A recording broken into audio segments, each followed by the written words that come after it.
remote parts of our counties and every part of Kenya. Odiochieng' ma piny mangima ne dhialo joma mine moko kuom mine mosebedo ka kale lwenje mag udi Mombasa ne oromo mar lero kenge magisegoyo bang' yudo hocho kod sir kowuok kuom riwruok midendo ni Crew Kenya.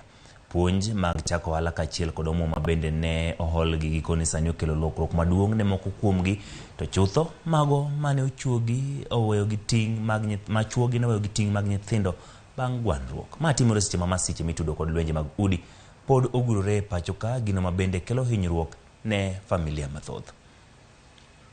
Puonj mane gimiya gi pesa mane gimiya anwang' koloko ngimana nikech ayudo ka koro lwenje mane wan go udi matindo tindo ka kuom ayudo ka koro gionge.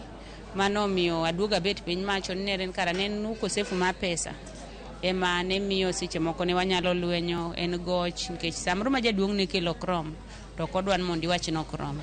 Koro sani kokelo mare cha to amedo gi mara to ngima dhi mana mbele. Sana kuonde mantie slum area gi ma dhuluma gi ng'enye gine ma gipitia dhuluma nikech yuto mar gi bende ni piny to ng'ama nigi pesa malo be yot mar mondo bi piny koni oti gi ng'ama onge pesa. Koro miyo watemo ni wapuonj joma mine wa man piny koni kwa puonjo gi to oteni bende chopo malo ku. Kendo kanwarango wacho ni to wafwenyo ni wanyalo konyo joma mine mapitia dhuluma ya kijinsia mondo gibed gi uwezo ma ginyalo goyo godo gima waluongo ni gender based violence niendi. To maduong' waneno ni pesa en gima muhimu ka joma mine ni godo.